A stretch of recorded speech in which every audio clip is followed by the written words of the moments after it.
guys! Welcome to my YouTube channel. It's me again, ginalynlazarofruelda. Kung bago ka pa lang sa channel ko, don't forget to subscribe and hit the notification bell to make you updated for my latest uploaded video. And our video for today is how to use this app. Ang pangalan ng apps nito guys is NOTISAVE. Na kung saan, ang maitutulong sa inyo ng NOTISAVE guys is yung mga unsent message na binura na or yung delete conversation, yung delete all is mababasa natin gamit lang ng ating apps na ito, no? Kung meron kayong partner na gusto nyong subukin, kung meron kayong partner na walang hiya, na magluloko, no? Alam kong marami dyan. So guys, hulihin nyo gamit ang NOTISAVE. Madali lang tong gamitin. Kaya guys, kung talagang interesado ka, tapusin mo ang aking video. At syempre, simulan na natin at patapusin muna natin ang aking video.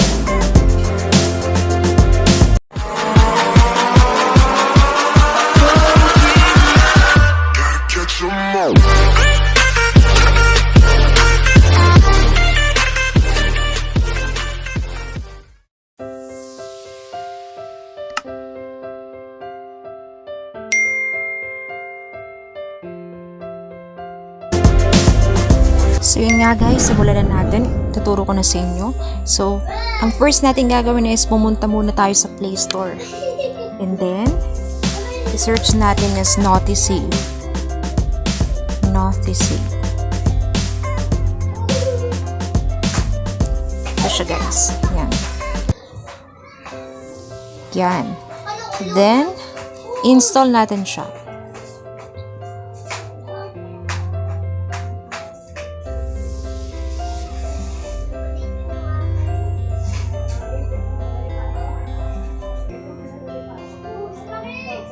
Wait lang natin.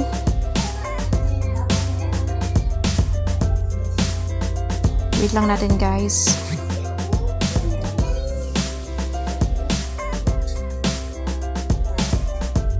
Yan, okay na. So, i-open na natin siya.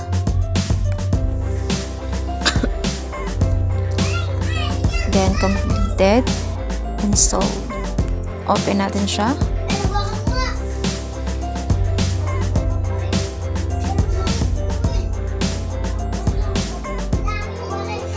Yan, i-next natin guys, tapos next again, tapos i-allow natin siya.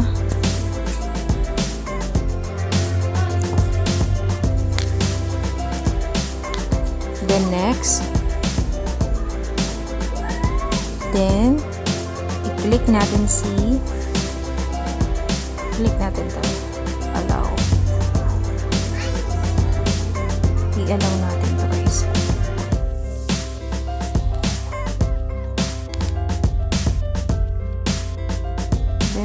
Wait natin. Back natin siya.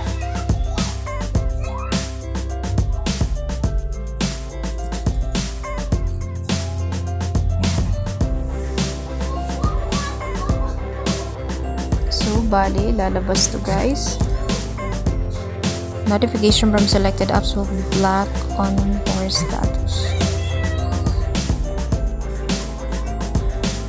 Tapos, ang kailangan lang naman natin dito is itong messenger. Wait, where's the messenger?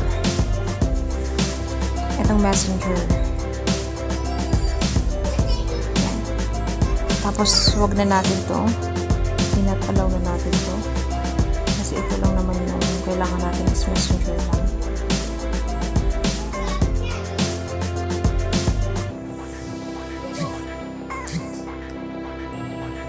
I-allow na rin natin yung Facebook Live.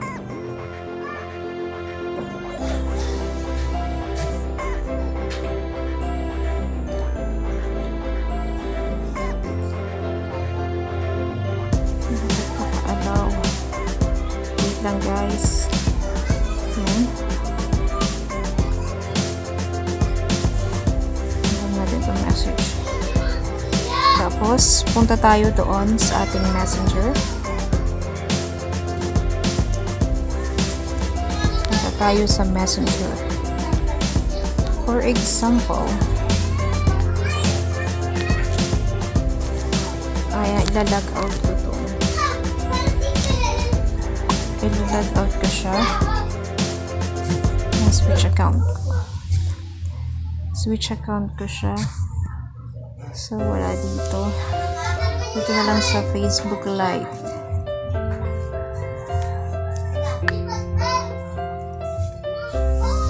Tapos yan.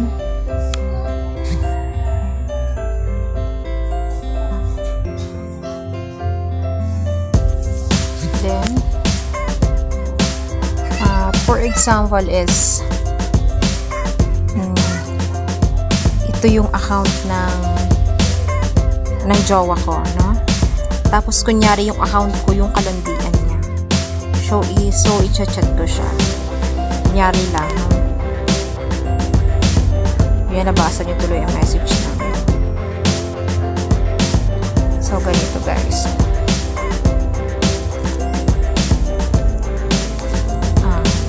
Babe, kumain ka na ba? Hindi, no? Kumain ka na ba? Ayan. Babe, I missed you. Babe, I miss you. I miss you.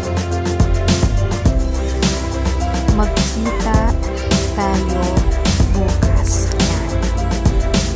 So, pupunta ako sa messenger ko. Pupunta ako sa messenger.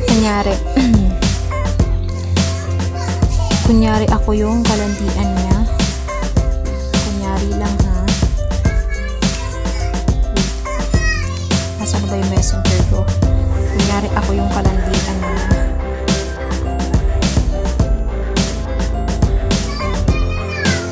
Tapos syempre marireceive ko. Yan, marireceive ko. Babe, kumain ka na. Babe, I miss you. Makita tayo bukas. Tapos syempre magre-reply din ako. Oo, babe. Tapos na ako kumain. Tapos na ako kumain. Ikaw ang sunod kong kakainin. Oh my God, oh. Ikaw ang sunod kong kakainin. Yan, send natin yan, guys. Tapos send ulit tayo. Okay, babe. Magkita tayo bukas. Magkita tayo bukas. Then, yan. Balik ulit tayo doon. Siyempre, marireceive ulit yun. Marireceive niya ulit. Ayan. Kita niya yan. Oo, babe. Ano ba yun? Mariata spelling? Oo, babe, kung ano ba yun? Yaan nyo na, guys. Oo, babe, kumain na. Ikaw ang sunod kong kakainin. So, okay, babe, magkita tayo bukas. I love you, babe. You, babe. I love you, babe. Yan. Ha? Siyempre, magre-reply naman yung kalandiang isa. I love you so much. I love you so much. Wait lang, ayaw mag-send. Yan. Siyempre, balik ulit tayo dito sa Facebook Live. Then, ang gagawin ni manlulokong jowaers is i-delete niya yan. I-delete niya yan. Para mawala yung conversation at wag maghinala yung kanyang mga kanyang partner. Mga. So, delete all. Yan. So, delete na. So guys, pumunta tayo sa NOTISAVE kasi ito kailangan nyo to i-install sa cellphone ng mga jowaers nyo. Pero may paraan din naman kung paano siya itatago para hindi nyo malata na may na-install kayong ganito. So punta tayo sa NOTISAVE kung mababasa ba talaga natin yon.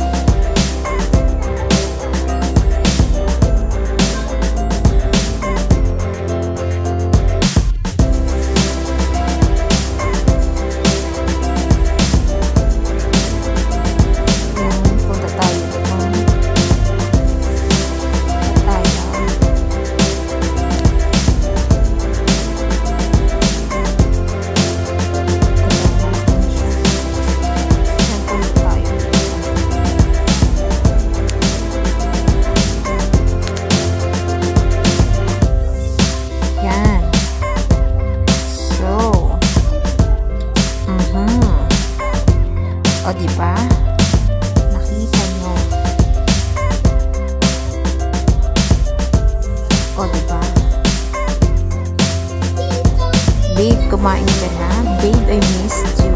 Mali na naman yung spelling. I missed you. Magkita tayo bukas. I love you, babe.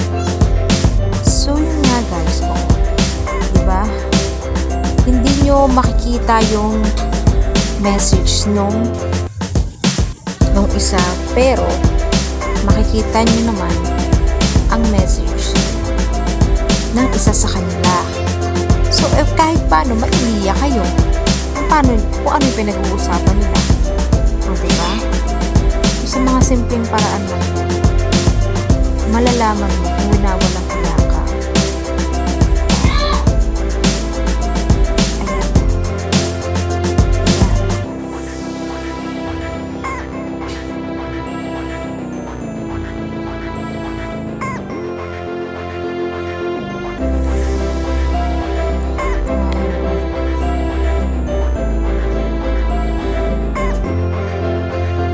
Ganun lang kadali guys.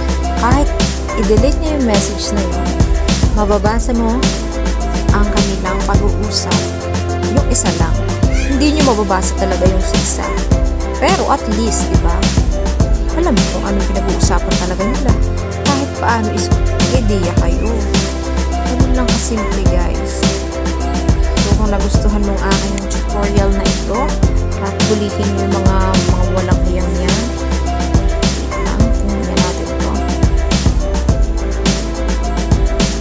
So, ulitin natin guys. Ulit natin. Pumunta ulit tayo doon sa Facebook Lite. Ganon din sa Messenger kung alin yung i-allow nyo. Pwede talaga siyang ma-receive. Kung gusto nyo i-allow is yung kung gusto nyo i-allow lahat yung Facebook Lite and then messages, yung sa text or doon sa Messenger. Mare-receive nyo yun. Kung hindi nyo mahuli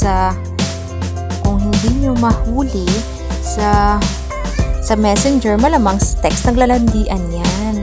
So, ulit natin, i-text o i-chat ulit natin siya, no? Para ma-sure natin ito talaga. So, kunyari, ako ulit yung kalandian niya. Kunyari, ako ulit yung kanyang kawalang hiyaan at kalandian. No? Wait lang. Babe, pwede ka ba today?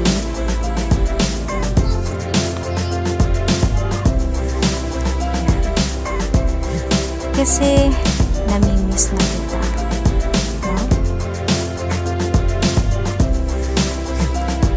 Sobrang miss na kita. Sobrang miss na kita. No? Bangin ulit natin yung message para ano? Kailan ba tayo magkikita?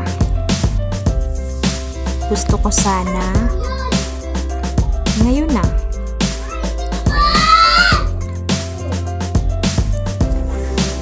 Tapos magre-reply ako kunwari nga kalandian syempre, no? Ayan. Tapos oo babe, sure na to,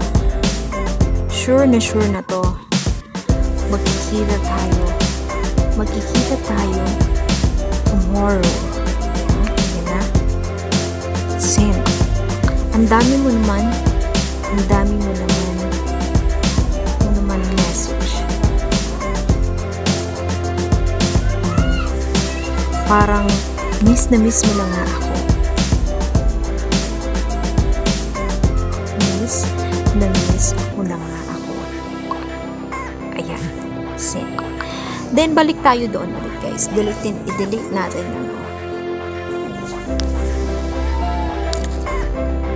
Sobra. Oh, yan. Then, syempre, matalino talaga si Joars. Delete ulit na. Delete message. Ganun din guys sa Messenger. Kahit pag na-unsent message yun, ganun din. Pupunta talaga yung sa NOTISAVE. Delete conversation. So, automatic matalino. Walang nabasa. Puno na. Wait guys, nililinisin ko lang yung mga ano.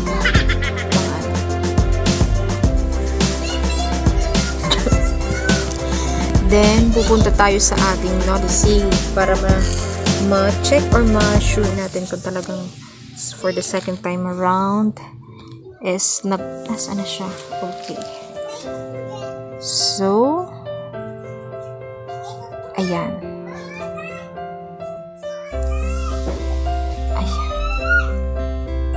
Ayan guys, ayan. O, diba? Na-delete na, pero kaya yung i-recover nitong NOTISAVE. Kasi nga, inalaw natin yung NOTISAVE doon ang pinaka, para ma-notify ka, ma-notify yung itong yung mga dinidelete na message. Mapunta talaga dito pa rin sa cellphone, dito sa NOTISAVE apps. Ayan. Babe, kumain ka na? O, ikot kita tayo. Diba ito yung dinedate na pangalawang beses. Babe, pwede ka ba today? Kasi miss na kita. Sobrang miss na kita. Kailan makikita? Gusto ko sana ngayon. O, sobrang. Diba? Kahit nga, hindi niya mababasa yung kaanuhan niya, kausap niya. At least may idea kayo. Gamit lamang ng apps na NOTISAVE. So, i-install nyo na yan. Ganun din yan ang pare-pares lang yan kung i-allow nyo yung sa Messenger, sa FB Lite, at saka dun sa pinaka-inbox nyo dun sa message. So, ganun din yun. Papasok din yun once na inilock mo. So, guys, kung nagustuhan mo ang aking video, paki-like and paki-subscribe na lang, and paki-click na rin yung notification bell to make you updated for my latest uploaded video.